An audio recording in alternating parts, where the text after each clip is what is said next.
चलिए, नमस्कार दोस्तों। मैं राकेश और यूमैक्स एजुकेशन ऐप की इस डिजिटल प्लेटफॉर्म पर आपका हार्दिक स्वागत और अभिनंदन करता हूं। ठीक है, इससे पहले की जो भी बातें हमने करी, शायद माइक ऑन करना मैं भूल गया था और उसी के रिगार्डिंग शायद आप तक आवाज़ भी नहीं पहुंची होंगी।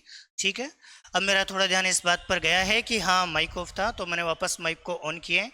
ठीक है, तो मैं बात कर रहा था कि भाई आज हम जो शुरू करने वाले हैं वो प्रभाव सूत्र अर्थात इफेक्टिव रूल हम शुरू करने वाले हैं। सबसे पहला और बेसिक पॉइंट कि ये प्रभाव सूत्र या इफेक्टिव रूल होता क्या है। तो एक्चुअल में plus minus x plus minus y और plus minus x y upon में क्या होता है, 100 होता है। और जैसे इस प्रोसेस को करते हैं इसके बाद में जो साइन आता है वो आता है परसेंटेज में। किसका साइन आता है? परसेंटेज का साइन आता है इसके बाद में दोस्तों। तो पहली चीज तो ये देखो कि प्रभाव सूत्र क्या है, plus minus x plus minus y plus minus x y upon में 100। अब यहाँ पर भी बच्चे का डाउट ये रहता है कि सर यहाँ प्लस का मान क्या रहेगा, प्लस का मीनिंग क्या रहेगा, माइनस का मीनिंग क्या रहेगा, या प्लस कब लगाना है, माइनस कब लगाना है। इन चीज़ों के भी मायने हमें यहाँ पे समझ लेने चाहिए। तो यहाँ मैं बात करूँ तो एक चीज आप यहां से ये समझेंगे कि भाई ये जो प्लस है ना, वो प्लस आपके पास में वृद्धि का सूचक है। किसका सूचक है भाई? वृद्धि। वृद्धि का ही मीनिंग कहीं ना कहीं क्या भी होता है, अधिक, और क्या भी बोल सकते हो, ज्यादा।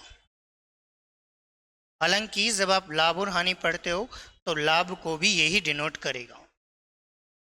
ठीक है, और यदि मैं बात करूं माइनस के साइन के बारे में, तो माइनस का साइन बात करेगा कमी।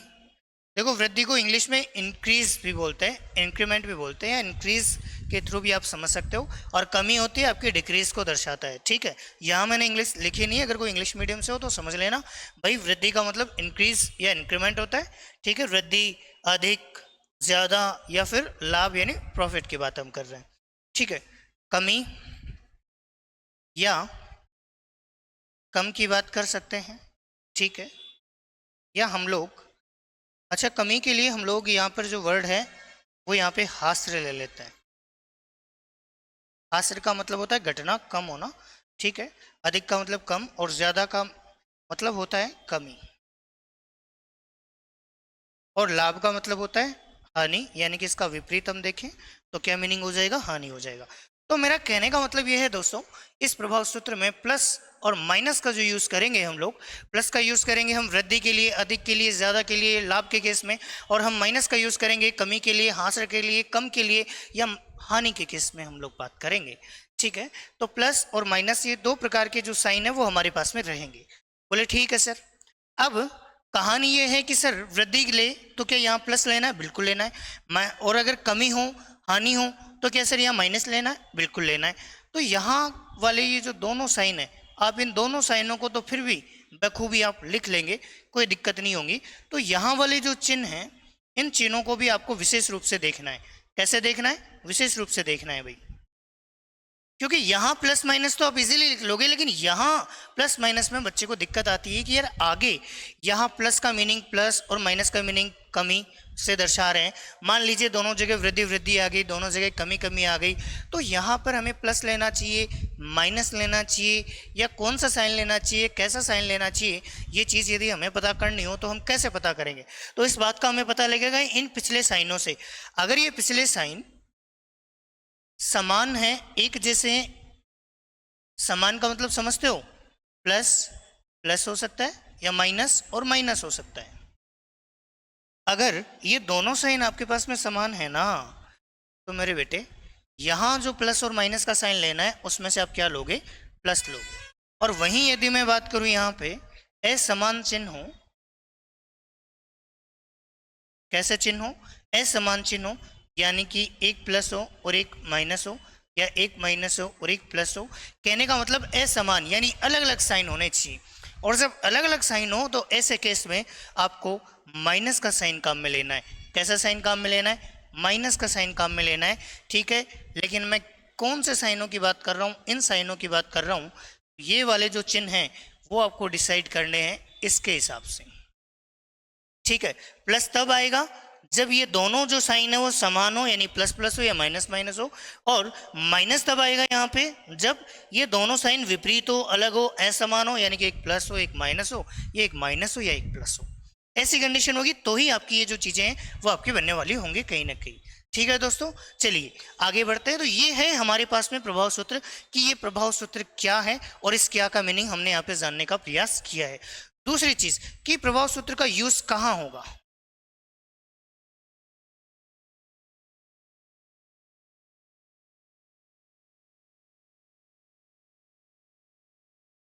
वेयर टू यूज इट, यानी कि हम इसका यूज कहाँ कर सकते हैं, प्रभाव सूत्र का यूज हम कहाँ कर सकते हैं। तो भाई प्रभाव सूत्र का जो यूज होता है वो सक्सेसिव चेंजेस के रूप में यूज होता है, यानी कि क्रमिक परिवर्तन।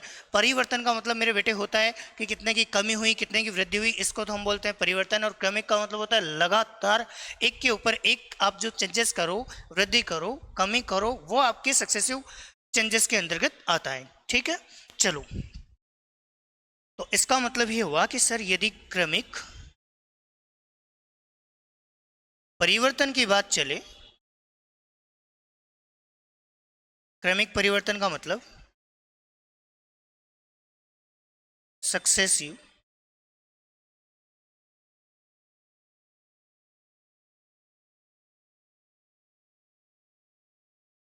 ठीक है, वहां पर ये लगेगा सक्सेसिव चेंजेस का मतलब जैसे बोला जाए किसी संख्या को 10% बढ़ा दिया जाता है, फिर 10% बढ़ा दिया जाता है, तो देन ऐसी कंडीशन में आपकी संख्या पर क्या प्रभाव पड़ रहा है, तो इसी कंडीशन को बोला जाता है लगातार क्रमिक या सक्सेसिव चेंजेस। ठीक है, चलो, तो और कहाँ इसका यूज होता है, एक और कंडीशन पे बात करेंगे, a इंटू बी बराबर सी। यानी मेरा कहने का तात्पर्य है कि किसी दो नंबरों को गुणा करने पे एक तीसरा नंबर आए, और इस कॉन्सेप्ट पर यदि जो चीजें हमारी जुड़ी हुई है उन तमाम स्थितियों में हम प्रभाव सूत्र का यूज एग्जैक्टली कर सकते हैं। जैसे मैं आपको कुछ एक एग्जाम्पल देता हूं, जैसे लंबाई इंटू चौड़ाई बराबर आयत का क्षेत्रफल। तो आप देख रहे हैं दो चीजें, लंबाई है चौड़ाई है, उनका गुणनफल बराबर क्षेत्रफल आ रहा है, वो भी किसका, रेक्टेंगल आपके आयत का। तो क्या दो संख्याओं के गुणा बराबर एक तीसरे पे डिपेंड कर रहा है, बोले सर कर रहा है डिपेंड। ऐसे में बात करूं समय दूरी चाल को, तो समय इंटू चाल बराबर दूरी होता है, तो यहाँ भी दो घटकों का गुणा होकर एक तीसरा नंबर हमें मिल रहा है, तो हम उस कंडीशन पर भी इसका यूज कर सकते हैं दोस्तों। तो खैर मैं वो प्रश्नों की लैंग्वेज से आपकी ये चीजें क्लियर करूंगा। एक बार के लिए मैं दोबारा रिपीट कर रहा हूं कि मैंने आपको प्रभाव सूत्र में क्या बताया। प्रभाव सूत्र, इसको इफेक्टिव रूल भी बोलते हैं। प्रभाव का मतलब होता है कि भाई क्या चेंजेस आए हैं इसमें, क्या परिवर्तन आए हैं इसमें। ठीक है, अब परिवर्तन आपका पॉजिटिव हो सकता है, नेगेटिव हो सकता है, यानी वृद्धि हो सकती है, कमी हो सकती है, आपको इन चीज़ों को समझना चाहिए। ठीक है, तो आपको प्रभाव सूत्र यहाँ पे देखना है क्या होता है, ये plus minus x plus minus y plus minus x y upon में 100, और परसेंटेज में जो है आपका सारा रिजल्ट रहता है। बोले सर प्लस का मीनिंग क्या होता है, वृद्धि, अधिक या ज्यादा की बात करें या लाभ की बात करें तो ऐसे केस में प्लस का यूज होता है। और माइनस का मतलब होता है हास्य या कमी की बात करें या कम की बात करें या हानि की बात करें या डिक्रीज की बात करें, तो ऐसे केस में हम लोग माइनस के साइन का क्या करते हैं, यूज करते हैं। यानी कि कहने का मतलब यहाँ वाले जो चिन्ह हैं अगर वो समान है तो आगे ये वाले चिन्हों में क्या आएगा, प्लस। समान का मतलब चाहे प्लस हो चाहे माइनस माइनस हो। और यदि ये वाले जो चिन्ह हैं पिछले चिन्ह यदि ये असमान है, अलग अलग है, तो माइनस आएगा, यानी प्लस माइनस हो चाहे माइनस प्लस हो।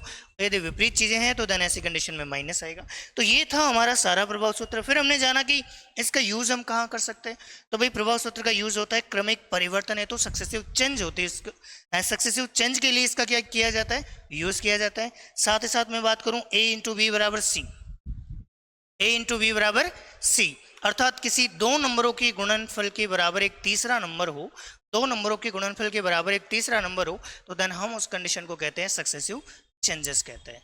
ठीक है, तो एक तो लगातार आपके पास में चेंजेस हो वहां पे यूज होगा, और एक दो नंबरों की गुणा बराबर सी हो, दो केस में इसका यूज होता है। और दोनों ही केस का दायरा बहुत विस्तृत है, बहुत विस्तृत तौर पर अब आप ये समझ सकते हो कि इस प्रभाव सूत्र का यूज किया जा सकता है। थोड़ा सा मैं ये वाला पॉइंट आपका क्लियर करूंगा कि भाई क्रमिक परिवर्तन सक्सेसिव चेंज क्या होता है। ठीक है, आइए,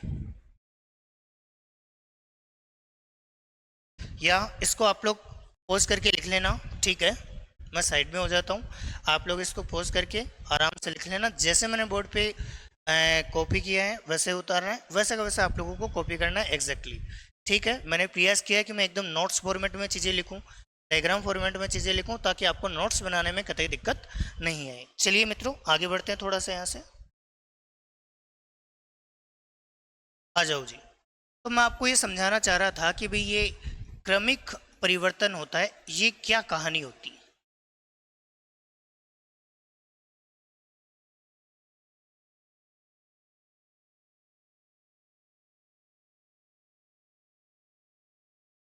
सक्सेसिव चेंज के बारे में बात कर रहे हैं, ठीक है।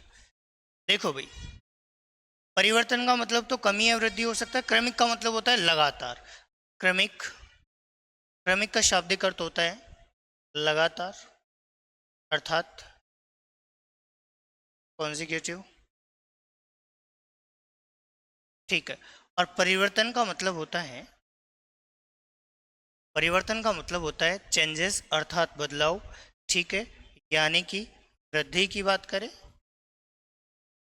या किसकी बात करें, कमी की बात करें, यानी कि इंक्रीज हो सकता है और डिक्रीज हो सकता है, ठीक है। तो ये दो चीज़ें हैं। तो हम यहाँ से ये चीज़ देख पा रहे हैं कि भाई लगातार वृद्धि की बात करें, लगातार कमी की बात करें, या लगातार वृद्धि और कमी दोनों में से किसी भी एक की बात करें या दोनों को साथ लेकर आए, तो ऐसी कंडीशन कहलाती है क्रमिक वृद्धि या क्रमिक परिवर्तन। जैसे एक एग्जाम्पल के थ्रू मैं आपकी चीज़ें क्लियर करूं डायग्राम फॉर्मेट में। मान लेते हैं कि कोई नंबर अपने आप में कितना रहा होगा, 100 रहा होगा। अब आपको बोल दिया जाए कि इस संख्या को और 10% की हम लोग क्या कर दें, वृद्धि कर दें। अब आप भली बात जानते हैं 10% वृद्धि का मतलब क्या होगा। बोले सर वृद्धि बोल रहे हो ना, तो 100 में 10 जोड़कर हम कितना लिख देंगे, 110।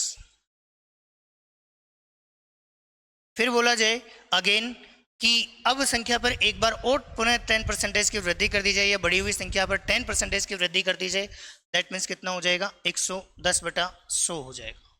ठीक है दोस्तों, अब इसे सोल्व कर लेते हैं। 100 से 100 कट जाएगा, 0 से 0, 0 से 0, 11 गुणा 11 121, ठीक है। अब हमें ये देखना है कि भाई क्रमिक परिवर्तन सक्सेसिव चेंज क्या आया है। बोले पहले संख्या कितनी मानी, 100, अब संख्या कितनी हुई, 121। कितना चेंज हुआ भाई, बोले सर 21 का चेंज हुआ है, लेकिन ये चेंज है वृद्धि को दिखा रहा है कि कमी को दिखा रहा है। बोले सर वृद्धि को दिखा रहा है, अर्थात इंक्रीज हुआ है, ठीक है। जहां नंबर 100 था, 100 की बजाय 121 हुआ, ठीक है। और आपको एक और बेसिक पॉइंट में बता चुका हूं कि एक्स वाई का कितना परसेंटेज है, और परसेंटेज के अकॉर्डिंग कोई भी नंबर अपने आप में 100% होता है, और परसेंटेज के अकॉर्डिंग जब भी कैलकुलेशन करनी है तो मूल संख्या पे करनी है। और मूल रूप से हमने संख्या कितनी मानी है, 100 मानी है, ठीक है। अब मुझे ये रिजल्ट परसेंटेज में देना है, तो वृद्धि हो रही है किसकी, 21 की, ठीक है। लेकिन वृद्धि किसकी, किसके ऊपर हो रही है, बोले सर 100 के ऊपर हो रही है।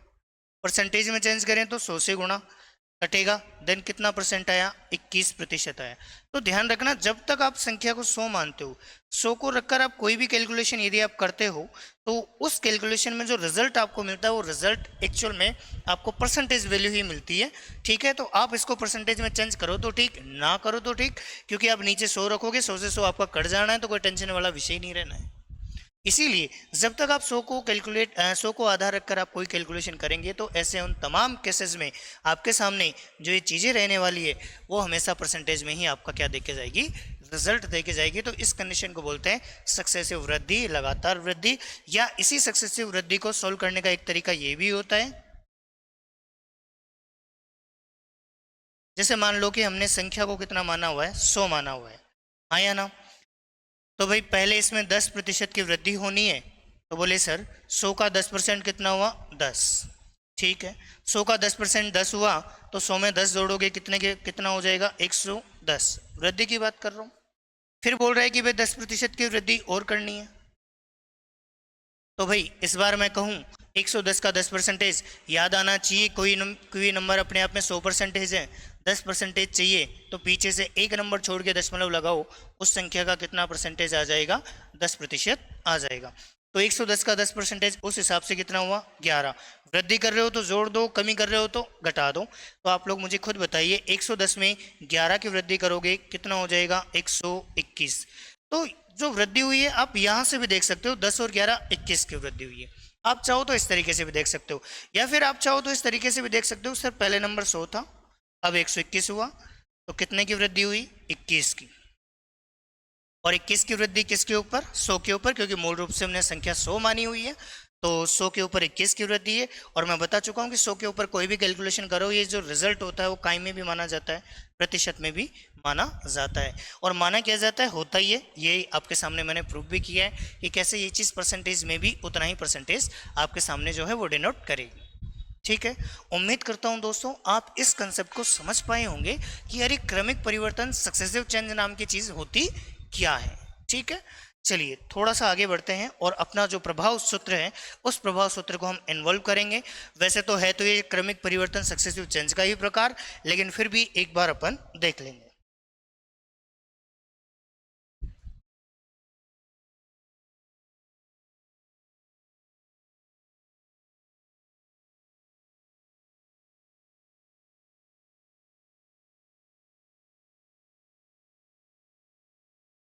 चलिए जी,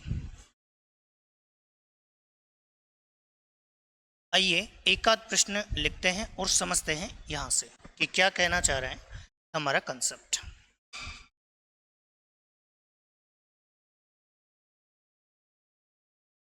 किसी संख्या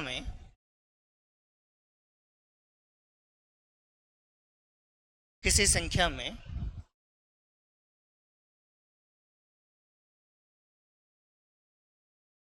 क्रमिक रूप से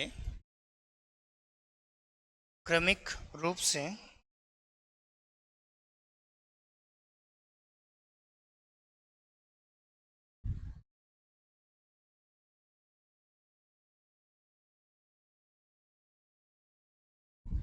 ठीक है,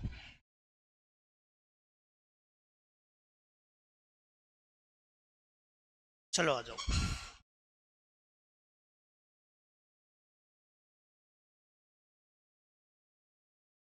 क्वेश्चन क्या कहना चाह रहा है भाई, किसी संख्या में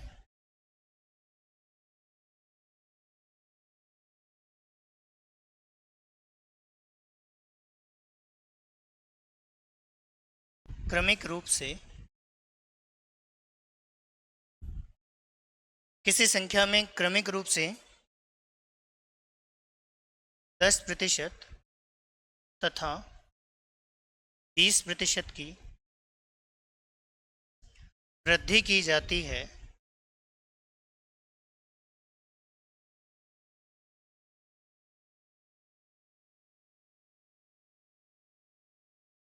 तो उस संख्या पर क्या प्रभाव पड़ेगा। तो उस संख्या पर क्या प्रभाव पड़ेगा। एक बेसिक सा प्रश्न मैंने आपके लिए लिखा है कि भाई किसी संख्या में क्रमिक रूप से 10% तथा 20% की वृद्धि की जाती है तो उस संख्या पर क्या प्रभाव पड़ेगा। एक बेसिक सा सवाल मैंने आपके लिए बोर्ड पर यहाँ पर लिखा है, आइए समझने का प्रयास करते हैं। बोले सर आप इसमें क्रमिक वृद्धि कर रहे हो, यानी कि पहले 10% की वृद्धि फिर 20% की आप वृद्धि करना चाह रहे हो, तो इसको सोल्व करने के क्या क्या तरीके होंगे। एक तो मैं बता चुका हूं कि भाई क्रमिक रूप से परिवर्तन कर रहे हो तो सक्सेसिव चेंज वाला कंसेप्ट, ये दोनों मेथड आप यहाँ पे यूज कर सकते हो। और तीसरा जो मेथड हमारे पास में है वो है प्रभाव सूत्र, क्योंकि सक्सेसिव चेंजेस के केस में हम लोग प्रभाव सूत्र को भी यूज कर सकते हैं। तो मेनली हमारा मोटिव ये था कि प्रभाव सूत्र हम समझना चाह रहे थे और उसको हमने स्टार्ट किया था, तो मेरा ज्यादा फोकस उसी पे रहेगा। बाकी अदरवाइज ये दो तरीके हैं, आप कर सकते हो उससे भी। ठीक है, आगे बढ़ते हैं। तो भाई किसी संख्या में पहले तो आप 10% की क्या करना चाह रहे हो, वृद्धि। बोला ना कि 10 और 20% की क्या करनी है, वृद्धि करनी है। ठीक है, 20 की भी क्या करनी है, वृद्धि। और याद करो यदि ये दोनों साइन आपके समान हैं तो आगे आने वाला है प्लस, और 10 इंटू 20 बटे में 100। ठीक है, कितना बनेगा हमारे पास में। आप कहेंगे सर 10 और 20 30 हो जाएगा। मैंने कहा ठीक है, 0 से 0, 0 से 0, 2 एक कम 2 हो जाएगा। कितना आया भाई टोटल, 32%। तो 32% हमारे पास में रिजल्ट प्लस में आ रहा है। प्लस में आ रहा है इसका मतलब होगा वृद्धि है, ज़्यादा है, इंक्रीमेंट हुआ है। तो आप ये कह सकते हो कि भाई उस संख्या पर क्या प्रभाव पड़ेगा, उस संख्या में 32% की क्या हो जानी है, वृद्धि हो जानी। तो ये कहता है हमारा प्रभाव सूत्र। तो प्रभाव सूत्र यदि हमें मालूम है तब भी हम इन प्रश्नों को ऐसे ना करके हम ऐसे भी अपना काम चला सकते हैं। यदि इजी डेटा है, बहुत बेसिक प्रश्न है, तो ऐसे केस में हम लोग ऐसा कर सकते हैं। ठीक है, बाकी आप इस प्रभाव सूत्र को ऐसे भी यूज ले सकते हो, और मेरे ख्याल से आप इसको ऐसे पूरा ना लिखकर ऐसे यूज लोगे कि भाई 10% की क्या दे रखी है, वृद्धि, दोनों बार वृद्धि ही यूज होनी है। ठीक है, तो अब हम इसे थोड़ा लॉजिकली समझने का प्रयास करेंगे। लॉजिकली कैसे? जैसे मैं आपको कहना चाहूँ कि आपकी जेब में 10 रुपये आए, ठीक है, वृद्धि का मतलब आना और कमी का मतलब जाना, आप ये समझ लो। भाई कमी कब होती है? जाहिर सी बात है, जब सर हमारी जेब से पैसा चला जाए तब हमारे पास में इन चीज़ों की क्या होती है, कमी होती है, अदरवाइज कमी नहीं होती। ठीक है, तो हम मान लेते हैं कि 10% वृद्धि का मतलब जेब में कितना है, 10, और कितना आ रहा है, 20, तो 20 और 10 कितना है, टोटल 30। बोले गुरुजी जेब में अब तक कितना रुपया आ चुके हैं, 30 रुपया आ चुका है। मैंने कहा ठीक है, जेब में 30 रुपये आ चुका है, लेकिन इसके अलावा छोटा सा आपको एक और एफर्ट यहाँ पे लगाना होता है, आपको यहाँ पे प्रभाव और देखना पड़ता है कि बोले सर यहाँ 10% था, यहाँ 20% था, तो क्या यहाँ 10% होता तब तो मैं आपकी बात मान लेता, लेकिन यहाँ 20% है, क्या 20 का 10 पर कोई प्रभाव नहीं पड़ेगा? पड़ेगा। यानी कि आगे वाले नंबर का पीछे वाले नंबर पर प्रभाव पड़ता है, और प्रभाव उतना परसेंटेज का पड़ता है जितना कि खुद होता है। खुद 20% है तो 20% का प्रभाव पड़ेगा। तो मैंने कहा इस 10 का 20% निकालना है, निकालने का तरीका है जीरो उठा के इंटू कर लो, 2 एक कम 2, कितना आया आंसर, 32%। तो मैं ये चाहता हूं कि इस सवाल को जहां आप लोग इस तरीके से कर रहे हो ना,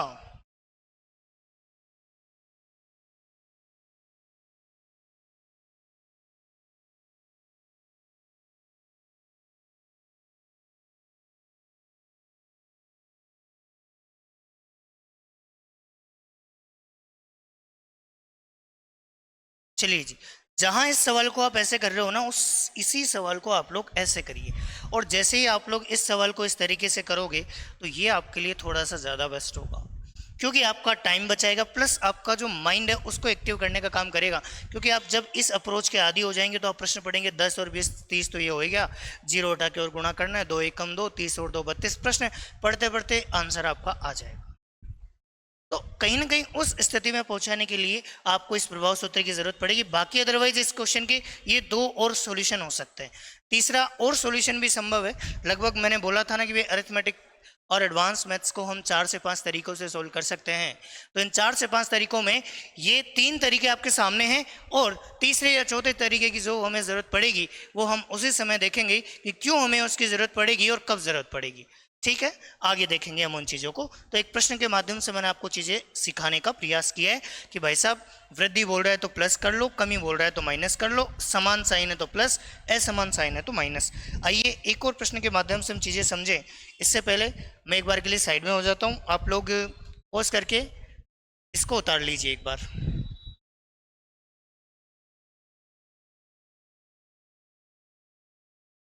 ठीक है दोस्तों, उम्मीद करता हूँ कि आप लोग पॉज करके चीज़ों को उतार चुके होंगे। आगे बढ़ते हैं।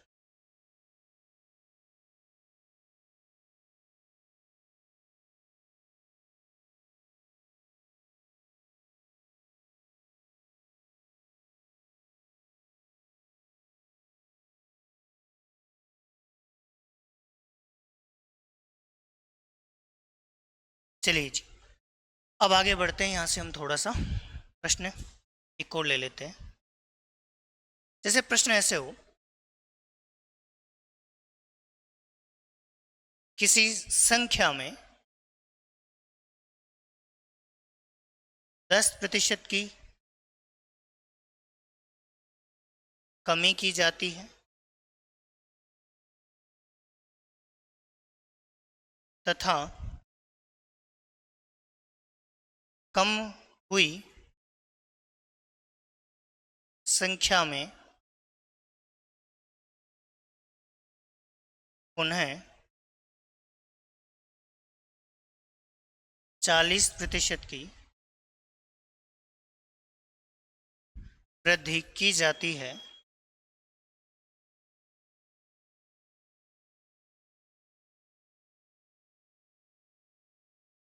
तो संख्या पर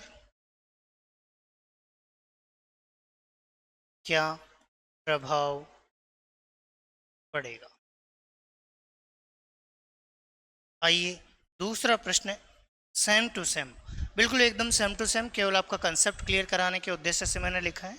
ठीक है, आइए समझते हैं एक बार इस कहानी को। भाई किसी संख्या में 10% की क्या कर दी जाए, कमी, तो आप कहोगे, बोले सर 10% की कमी है, तो मैं लिखूंगा माइनस का 10%। ठीक है, तथा कम हुई संख्या में पुनः 40% की क्या कर दी जाए, वृद्धि। तो एक बार के लिए तो चलो मैं पूरा ही लिख देता हूँ ना। बोले सर 10% की कमी हो तो -10 कर देंगे, फिर 40 की वृद्धि कर रहे हो तो +40 कर देंगे, और सर ये दोनों साइन अलग अलग है तो माइनस आ जाएगा, और 10 गुना क्या कर लोगे, 40, यानी इन दोनों को एक बार क्या कर लोगे, इनटू और बटे में 100।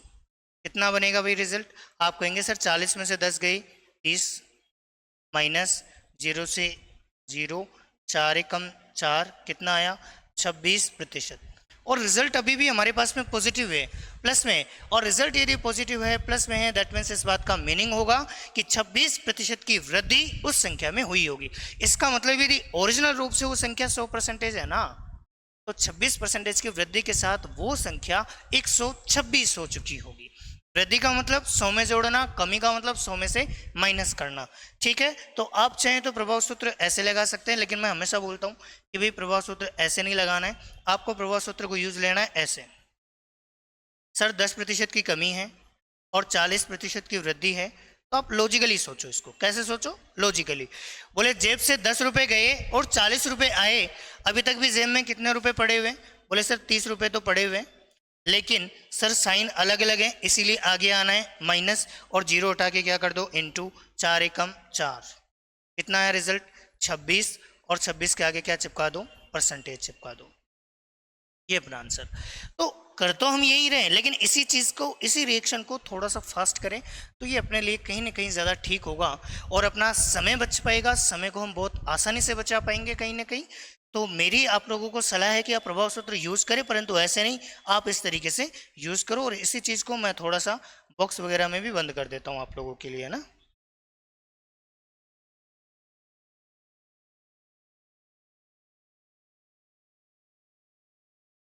ये लो जी, हो गया। चलो, तो आप चाहो तो इसी प्रश्न को इस तरीके से भी कर सकते हो। बाकी और क्या क्या तरीके यहाँ पे पॉसिबल है वो मैं और तरीके आपको बता देता हूँ। एक तरीका हो गया प्रभाव सूत्र वाला, एक तरीका और देखो। अब आप बोले सर आपने थर्ड लिखा है, फर्स्ट ये हो गया, सेकंड ये हो गया, मैं लिख देता हूँ।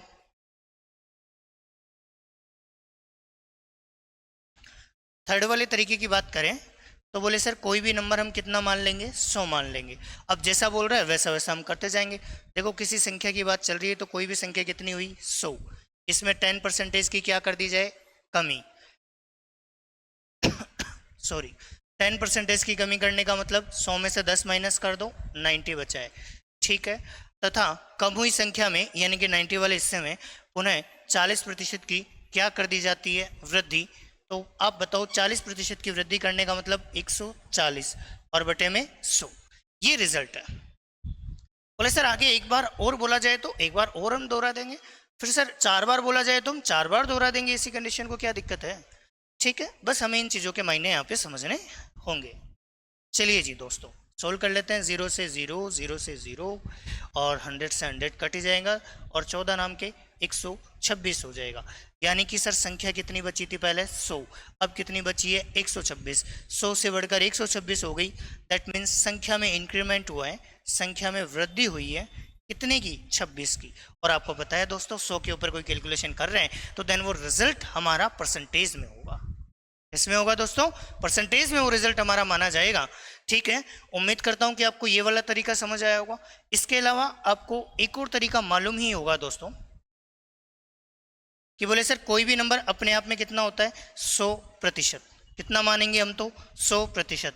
आप कह रहे हो कि एक बार 10% की क्या कर दें, कमी, तो मैंने कहा 100 का 10% 10 होगा, कमी करने के बाद नंबर कितना बचेगा, 90% बचेगा। बोले सर कितना परसेंटेज बचेगा, 90% बचेगा नंबर। ठीक है, और फिर बोल रहे हैं कि भाई कमी हुई संख्या में पुनः हम 40% की वृद्धि कर देंगे, तो पुनः 40% की वृद्धि करने का मतलब क्या होगा कि सर यहाँ से हम 40% की वृद्धि कर देंगे। मैंने कहा भाई इसका 40% निकालो। 40% निकालने के लिए सर 2 जीरो हटानी होती है, 2 जीरो है मौजूद, हटा देते हैं तो कितना हो जाएगा, 9 चौक 36 हो जाएगा। 90 का 40% कितना हुआ, 36। लेकिन वृद्धि है तो जोड़ोगे तो 90 में देखो यहाँ कमी थी इसलिए माइनस किया हमने, यहाँ वृद्धि इसलिए 90 में 36 जोड़ोगे कितना आया, 126%। आप खुद बताओ संख्या 100 से 126 हो गई क्या, 26 की वृद्धि हो गई क्या? और आपको पता है 100 के ऊपर कैलकुलेशन चल रही है, सो दैट्स वाई आंसर इसमें माना जाएगा, परसेंटेज में माना जाएगा, यानी कि 26% यहाँ पर क्या हो जाएगा, आंसर हो जाएगा इस क्वेश्चन का। ठीक है, तो 4 मेथड मैंने आपको यहाँ बताए हैं। कहीं ना कहीं एक और मेथड, 5वें नंबर का मेथड और मैं आपको यहाँ पे बता देता हूँ। बोले कि सर क्या उस मेथड की हमें ज़रूरत पड़ने वाली होगी, क्या वो मेथड हमारे किसी काम का होगा? तो दोस्तों बिल्कुल काम का होगा। कभी ऐसा हो नहीं सकता कि कोई ऐसी चीज़ हो जो आपके काम की नहीं हो और फिर आपको बता दी जाए। डेफिनेटली निश्चित तौर पर वो चीज़ें आपके काम की होंगी, तब जाकर ही वो चीज़ें आपको बताई जाएंगी, अदरवाइज आपको वो चीज़ें नहीं बताई जाएंगी। ठीक है, क्लियर दिख रहा है? ओके चलो, हाँ जी,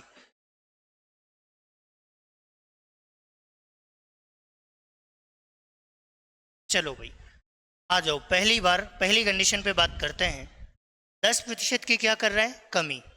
बोले सर 10% की कमी कर रहा है तो -10%, और 10% की जो फ्रैक्शन होती है वो 1/10 होती है। मैं आपको ऑलरेडी लिखवा चुका हूँ ये चीज़ें। बोले सर बिल्कुल लिखवा चुके हो। इसका मतलब ये हुआ कि यदि कोई संख्या ओरिजिनल रूप से, यानी मूल रूप से यदि कोई संख्या 10 थी ना, तो 10 में से कितने की कमी, 1 की कमी। देन न्यू नंबर कितना बनेगा, या नया नंबर कितना बनेगा? आप कहेंगे सर मूल रूप से संख्या 10 थी, 10 में से 1 कम करोगे 9 बन जाएगा। मैंने कहा ठीक है, आगे बढ़ते हैं। फिर आगे बोल रहे हैं कि तथा कम हुई संख्या में पुनः 40% की वृद्धि की जाती है। बोले सर अब 40% की वृद्धि करने का काम कर रही है। मैंने कहा 40% की वृद्धि कर रहा है, 40% की भिन्न बना लो। आप कहोगे सर 40/100 कर लेंगे, 0 से 0 कटेगा, 2 दूनी 4, 2 पंजे 10, 2/5 कितना आ रहा है, 2/5। 2/5 का मतलब ये हुआ कि यदि मूल रूप से संख्या आपकी 5 थी ना, 2 की वृद्धि होने पर संख्या कितनी हो जाएगी, 7 हो जाएगी। क्योंकि संख्या मूल रूप से कितनी थी, 5, 2 की वृद्धि होने पे 7, तो संख्या 5 से कितनी हो चुकी है, 7। बस दोस्तों आपको इतना करना है और देन बात खत्म। अब प्रश्न में कुछ नहीं बचा है, बस आप इनको गुणा कर दीजिए। 10 पंजे 50, 9 7 63, यानी नंबर 50 से कितना हुआ, 63। कितने की वृद्धि, 13 की वृद्धि। किस पर, 50 पर, क्योंकि मूल संख्या पर, ओरिजिनल संख्या पर परसेंटेज के अकॉर्डिंग हम लोग गणना करते हैं। सो दैट्स वाई मूल संख्या ओरिजिनल नंबर ही हम कहाँ रखेंगे, नीचे रखेंगे। ठीक है, तो 50 यहाँ नीचे रखा जाएगा, परसेंटेज में चेंज करें तो 100। कितना आ रहा है, 13 दूनी 26%, 13 दूनी 26%। तो आप देख रहे हो सारे तरीकों से आंसर आ रहा है 26%। बस आपको सोचने की जरूरत है। अब ऐसा नहीं कि हर प्रश्न में मैं ये 5 तरीके बताऊं, जिस प्रश्न में मुझे लगेगा कि यार इनमें से कोई सा ऐसा तरीका बताना चाहिए तो मैं बताऊंगा। ठीक है, बाकी आपके सामने है कि 5 कैसे, किस किस तरीके से, किस किस अप्रोच से हम चीज़ों को सोल्व कर सकते हैं, और ये सारी की सारी बेसिक अप्रोच ही है। बहुत ज़्यादा इनमें कोई रॉकेट साइंस नहीं है। जितना परसेंटेज मैंने आपको पढ़ाया है बस उसी को मैंने आगे एग्जीक्यूट किया है, उसी को मैंने आगे बढ़ाया है कि यार ये चीज़ें मैं आपको पढ़ा चुका हूँ और देखो ये चीज़ें इस तरीके से हो सकती हैं। तो ये था आपका आज का सारा प्रभाव सूत्र, और 11:30 अब तक हो चुके हैं। तो ये था आपका प्रभाव सूत्र, कि प्रभाव सूत्र क्या होता है, प्रभाव सूत्र का यूज कहाँ होता है, ये चीज़ें हम जान चुके हैं। बोले सक्सेसिव परिवर्तन, सक्सेसिव जब चेंज होगा तो ऐसे केस में हम प्रभाव सूत्र का यूज करेंगे। अब इसका जो सेकंड पार्ट है वो बचा हुआ है कि भी प्रभाव सूत्र का यूज A × B = C वाले केस में भी तो होता है, और विशेष रूप से उस वाले केस में क्षेत्रफल पर ज़्यादा यूज किया जाता है। इस पर यूज किया जाता है, क्षेत्रफल वाले कंसेप्ट पर ज़्यादा यूज किया जाता है। तो अब हम उसकी ओर आगे बढ़ रहे हैं। ठीक है, एक बार के लिए मैं थोड़ा सा पीछे हट जाता हूँ, आप लोग पॉज करके क्या ले लीजिए, यहाँ पर स्क्रीन शॉट ले लीजिए। उम्मीद करता हूँ दोस्तों आप लोगों ने पॉज कर लिया होगा, और स्क्रीनशॉट नहीं आ रहा हो तो आप पॉज करके चीज़ों को लिख लीजिए। ठीक है, चलिए आगे बढ़ते हैं।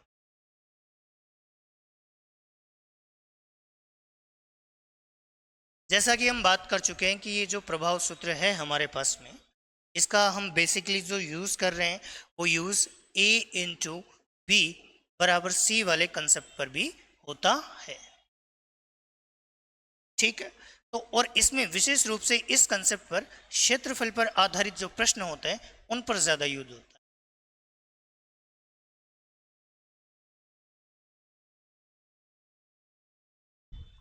और क्षेत्रफल वाले प्रश्नों पर यदि हम लोग विचार करें थोड़ा कि सर कौन कौन से विशेष रूप से पूछे जाते हैं हम लोगों से, तो भाई तुम लोगों से विशेष रूप से पूछा जाता है एक तो आयत का क्षेत्रफल। किसका क्षेत्रफल? आयत का क्षेत्रफल। रेक्टेंगल का एरिया यानी कि एरिया ऑफ रेक्टेंगल। ठीक है, वो क्या होता है? लंबाई इंटू चौड़ाई। लंबाई इंटू चौड़ाई अर्थात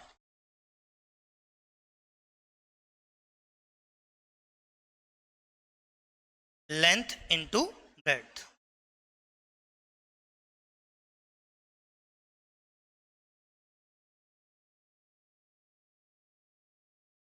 लेंथ इंटू ब्रेड्थ होता है किसका एरिया? Area of rectangle.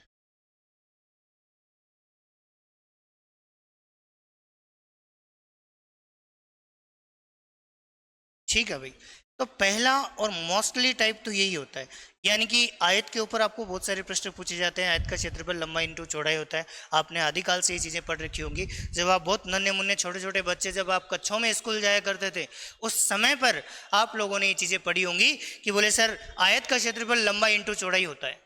उस समय भी आपने बखूबी इन चीज़ों को याद किया होगा। लेकिन कुछ बच्चे ऐसे भी थे जिनको ये चीज़ें भी याद नहीं होती थी कि लंबाई इंटू चौड़ाई बराबर आयत का क्षेत्रफल होता है। लेकिन उम्मीद करता हूं कि अब तक तो शायद आप लोगों ने इन चीज़ों को याद कर लिया होगा। नहीं याद किया है तो अब याद कर लेना, क्योंकि अभी हमारे सीधा सीधा काम आएगा। और अभी हमारे कांस्टेबल जो हमारे जो कांस्टेबल की जो वर्दी है उसका आप जो सपना देख रहे हो, या आप एसएससी का कोई सपना देख रहे हो, या आप वीडियो एलडीसी सीईटी पटवार का कोई सपना देख रहे हो, ऐसी उस तमाम जगह का आप सपना देख रहे हो जहां आप लोग जाना चाहते हो, तो इसका मीनिंग ये है मेरे दोस्तों कि आप लोगों को इन चीज़ों को प्रिपेयर करना पड़ेगा। मैं ये नहीं कह रहा कि मैं आयत का क्षेत्रफल लंबाई इंटू चौड़ाई का मैं यूज़ करूंगा, यहाँ पे नहीं होगा जी यूज़। लेकिन आपको पता होना चाहिए। क्यों पता होना चाहिए? क्योंकि ए इंटू बी बराबर सी, ए इंटू बी बराबर क्या आ रहा है? सी आ रहा है। यानी दो नंबरों की गुणा पर एक तीसरा नंबर जो है वो हमारा डिपेंडेंट है। इस कंसेप्ट को क्लियर करने के लिए ये पॉइंट आपका पता होना जरूरी है। आइए दूसरा एरिया क्या याद करना है?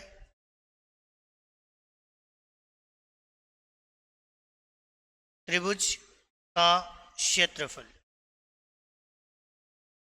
और त्रिभुज का क्षेत्रफल होता है 1/2 आधार इंटू ऊंचाई।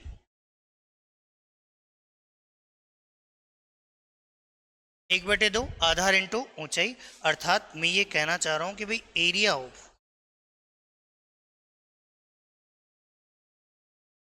जो ट्राइंगल है वो इक्वल होता है 1/2 तो रहता ही रहता है। ठीक है, बेस इंटू हाइट। तो आपको ट्राइंगल का बेसिकली अभी के लिए एरिया यही याद रखना है भाई, आधार इंटू ऊंचाई और 1/2। ध्यान दीजिए, आंसर जब तक परसेंटेज में देना हो तब तक ओरिजिनल डेटा का कोई लेना देना नहीं होता है। और ओरिजिनल डेटा का कोई लेना देना नहीं है तो यहाँ 1/2 का भी कोई लेना देना नहीं है, क्योंकि 1/2 एक कांस्टेंट वैल्यू है। कांस्टेंट वैल्यू कैसे? कांस्टेंट वैल्यू ऐसे है कि भाई 1/2 को आप किसी को भी पढ़वा लो क्या कहेगा? 1/2। 1/2 किसी भी प्रश्न में उत्तर के तौर पे आएगा तो आएगा तो क्या? 1/2। 1/2 को आप कहीं भी पढ़ोगे, किसी भी प्रश्न में पढ़ोगे या किसी भी प्रश्न में आप यूज करोगे तो 1/2। लेकिन मैं बात करूं गणित की संख्याएं जैसे x है, x की वैल्यू किसी प्रश्न में तो 1 होगी, किसी प्रश्न में 2 होगी, किसी प्रश्न में x का मान 250 होगा, 200 होगा, 90 होगा, 1000 होगा, 10,000 होगा, 5,000 होगा। इस प्रकार की चीजें होंगी हमारे पास में। तो एक्स वाई जेड वाली संख्याएं तो हमारे पास में ऐसी संख्याएं होती है जो कांस्टेंट नहीं होती है। ठीक है, स्थिर नहीं होती है, वो तो चर होती है। क्या होती है? चर होती है। चर चलायमान होता है। और ऐसी संख्याएं जो कांस्टेंट हो, स्थिर हो, अचर हो, ऐसी संख्याएं होती है गणित की संख्या। जैसे कि 1/2 हुआ। पाई, पाई का मान 22/7 एक कांस्टेंट वैल्यू है, तो पाई भी आएगा तो उसको भी आप अवॉइड करोगे। ठीक है, और किसका एरिया आपको पता होना चाहिए भाई? वृत्त का क्षेत्रफल यानी area of circle. Area of circle क्या होता है? पाई आर स्क्वायर। ठीक है, तो पाई की वैल्यू यहाँ पे 22/7, जो कि पाई एक कांस्टेंट होता है, स्थिरांक होता है। आपने काफ़ी लंबे समय से ये चीज़ें सुनी होंगी कि यार पाई एक स्थिरांक है, पाई एक स्थिरांक है। स्थिरांक का मतलब भाई पाई को कहीं यूज़ कर लो, 22/7, 3.14 या पाई का पाई रहने वाला, और कोई यहाँ पे चेंजेस नहीं देखने को मिलना है। सारा कुछ आपके एरिया में जो भी चेंजेस देखने को मिलेगा वो त्रिज्या की वजह से। त्रिज्या कम करोगे तो एरिया कम हो जाएगा, त्रिज्या बढ़ाओगे तो एरिया भी बढ़ जाएगा। तो ये बेसिक सा पॉइंट जो है वो आपको यहाँ से ध्यान में रखना था। मोस्टली छोटे लेवल पे क्वेश्चन इन्हीं का पूछा जाता है। ठीक है, बाकी तो फिर जब मेंसुरेशन पढ़ाऊंगा तो मेंसुरेशन में मैं आपको चीज़ें करवाऊंगा। ऐसे तो बेलन का पूछा जाता है, शंकु का पूछा जाता है, आयतन से चीज़ें रिलेट होती है आपकी, लेकिन वो सारी चीज़ें मैं आपको मेंसुरेशन 2D में मैं करवाऊंगा। कहाँ करवाऊंगा? मेंसुरेशन 2D में करवाऊंगा। तो यहाँ अपन परसेंटेज पढ़ रहे हैं, तो परसेंटेज के पॉइंट ऑफ व्यू से ही हम लोग चीज़ें रखेंगे। ठीक है, उन चीज़ों को थोड़ा डिटेल में हम मेंसुरेशन में देख रहे होंगे। ठीक है दोस्तों, चलिए तो एक बार इसको भी आप लोग उतार सकते हो। मैं पेज की जो स्लाइड है वो मैं चेंज करूंगा, और क्षेत्रफल वाले इन प्रश्नों में A/B = C वाले कंसेप्ट पर मैं एक बार के लिए आगे बढ़ूंगा। ठीक है दोस्तों, पोज करके आपने उतार लिया होगा, उम्मीद करता हूं। चलिए जी,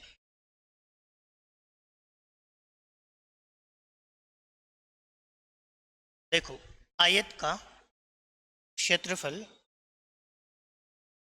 बोले सर लंबाई इंटू चौड़ाई बराबर होता है आयत का क्षेत्रफल। या मैं क्षेत्रफल ही लिख देता हूं, तो थोड़ा सा शॉर्ट जो है वो आपका काम आ जाएगा। भाई पीछे मैं लिखवा ही चुका हूँ कि ये किसका क्षेत्रफल है, तो वो तो कोई इशू हमारे पास में रहने वाला ही। चलिए जी, आयत का जो क्षेत्रफल है वो होता है लंबाई इंटू चौड़ाई बराबर क्या होता है? क्षेत्रफल। किसका क्षेत्रफल होगा भाई? आयत का क्षेत्रफल हो जाएगा हमारे पास में लंबाई इंटू चौड़ाई। ठीक है, चलो अब इसमें हम लोग देखना चाहें तो 3 टाइप के प्रश्न हमारे पास में बनेंगे। कितने टाइप के बनेंगे? 3 टाइप के। ठीक है, सबसे पहले टाइप की मैं बात करूं, केवल एक ही भुजा में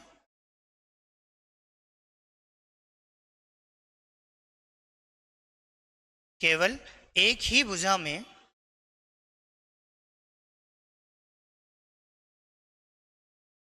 परिवर्तन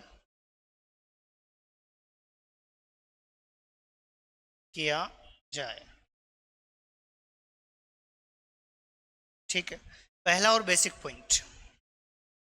दूसरा पॉइंट क्या बन सकता है?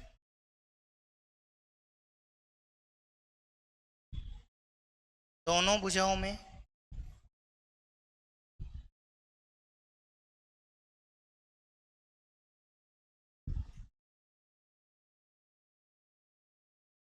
परिवर्तन किया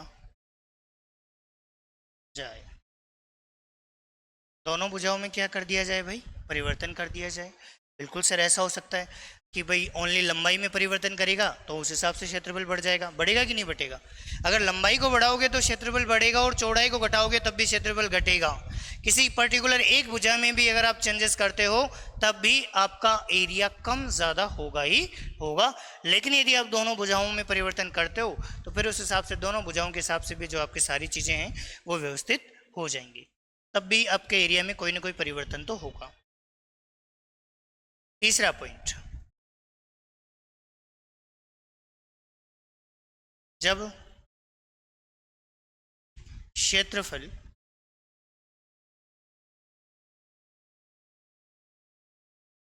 अपरिवर्तित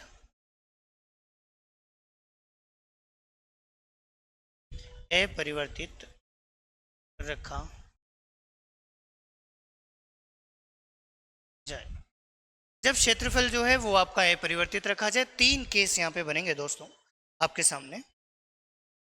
केवल एक ही भुजा में परिवर्तन किया जाए, दोनों भुजाओं में परिवर्तन किया जाए, या जब क्षेत्रफल को स्थिर रख दिया जाए, यानी कि क्षेत्रफल को तो स्थिर रख दे और लंबाई और चौड़ाई में आपस में परिवर्तन करके ऐसा कुछ बैलेंस आपसे करवाया जाएगा कि भाई इस क्षेत्रफल में कोई भी चेंजेस ना हो। तो इस प्रकार से ये 3 टाइप के जो प्रश्न है वो हमारे पास में बनते हैं इस कंसेप्ट से। ठीक है दोस्तों, तो इन 3 टाइप के प्रश्नों को हम लोग पढ़ेंगे और तीनों टाइप के जो प्रश्न हैं वो कहीं ना कहीं हमारे पास में आपके इस प्रभाव सूत्र से ही रिलेटेड है। ठीक है, एक एक करके मैं इन तीनों टाइपों को लेता हूँ। वैसे मेरे पास में जगह नहीं है क्योंकि यहाँ क्वेश्चन लिखे हैं फिर क्वेश्चन का सॉल्यूशन लिखे, दैट मीन्स थोड़ा सा फिर दिक्कत होती है। आइए समझते हैं।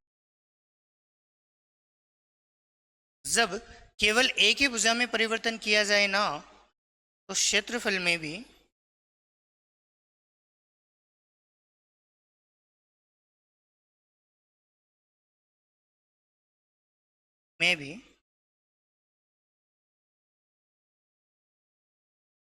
उतने ही प्रतिशत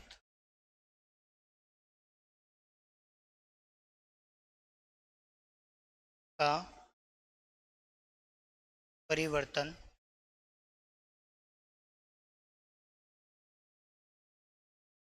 ठीक है। एक विशेष कंसेप्ट के तौर पर आप ये वाली जो बात है वो याद रखेंगे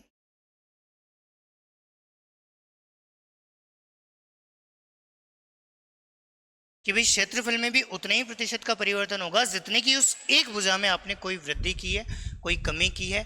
तो जैसे मान लीजिए फॉर एग्जांपल मैं बात करूं कि आपने कहा कि भाई लंबाई को मैं 10% बढ़ा दूं तो क्षेत्रफल में कितना परिवर्तन होगा, तो आप कहेंगे सर क्षेत्रफल में भी 10% का क्या होगा, वृद्धि होगी। ठीक है, अगर आप लंबाई में 10% की कमी कर रहे हो तो क्षेत्रफल भी आपका जो है वो 10% क्या हो जाएगा, कम हो जाएगा दोस्तों। ठीक है, आ जाओ एक बार देखते हैं इस चीज़ को। और मैं केस नंबर जो 1 है उसी का प्रश्न लेता हूँ। ठीक है, एक बार के लिए आप लोग पॉज करके लिख लेना, मैं थोड़ा सा आगे बढ़ा रहा हूँ इसको, है ना। ठीक है,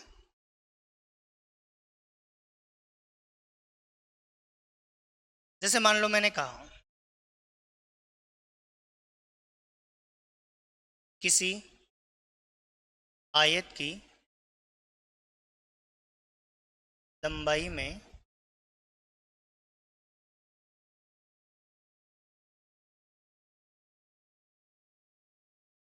15% की वृद्धि की जाती है,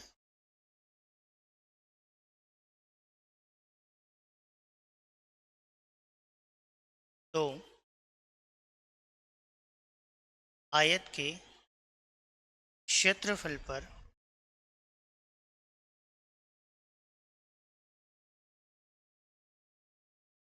क्या प्रभाव पड़ेगा। किसी आयत की लंबाई में 15% की वृद्धि की जाती है तो आयत के क्षेत्रफल पर क्या प्रभाव पड़ेगा।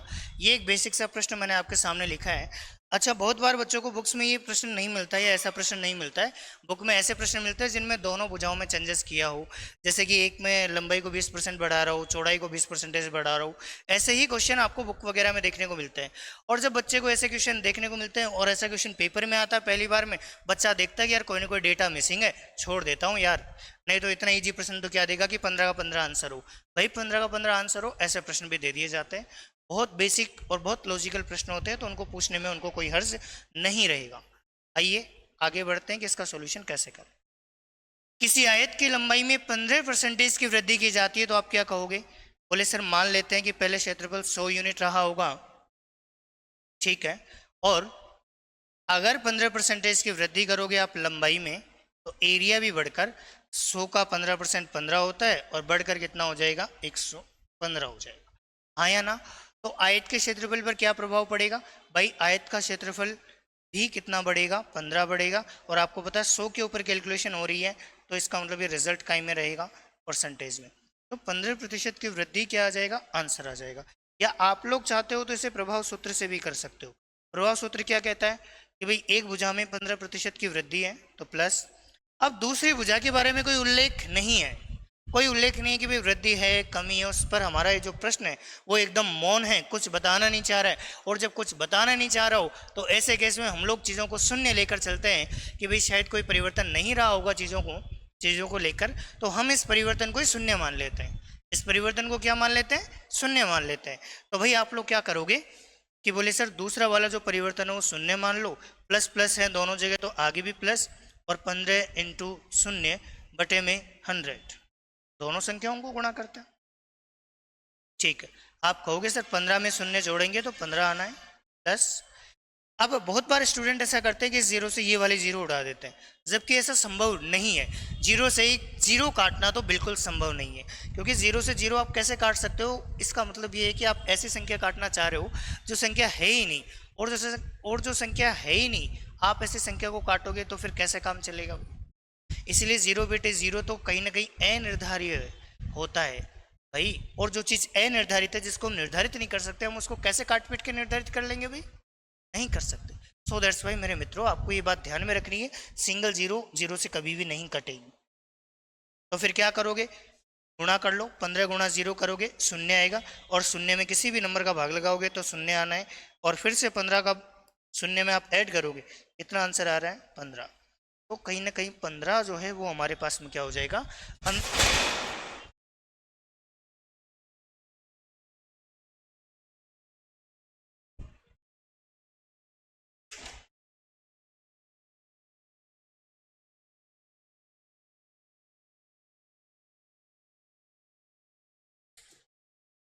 ओह शिट, चलो कोई ना। हाँ जी, तो मैं आपको क्या बता रहा था भाई, 15 में जैसे आप लोग शून्य जोड़ोगे तो 15 और शून्य जोड़कर कितना आंसर देगा, 15 आपको आंसर दे देगा। ठीक है भाई, चलो आगे देखते हैं। ये हुआ हमारे पास में कॉन्सेप्ट नंबर 1 का एक क्वेश्चन। तो इसे कॉन्सेप्ट नंबर 1 का आप इसे क्वेश्चन मत समझिए, आप इसे कॉन्सेप्ट के तौर पर यूज लीजिए। बोले सर कॉन्सेप्ट के तौर पर हम लोग कैसे यूज ले सकते हैं इस चीज़ को, इस चीज़ को ऐसे यूज ले सकते हो कि बोले सर एक भुजा में जितना परसेंटेज की वृद्धि होगी एरिया भी उतना बढ़ेगा। एरिया 100 था तो भुजा में 15% बढ़ाओगे तो एरिया बढ़कर 115 हो जाएगा। आप इसे इस तरीके से कॉन्सेप्ट के तौर पर यूज में ले सकते हो। बाकी आपके पास में 2-3 मेथड और हैं, आप उनसे भी कर सकते हो। ठीक है, तो एक भुजा में जितना परसेंटेज की वृद्धि होगी उतने परसेंटेज की वृद्धि या कमी जो है वो आपके क्षेत्रफल में भी होगी। तो ये जो लाइन लिखी है मैंने, इस लाइन का मीनिंग ये था।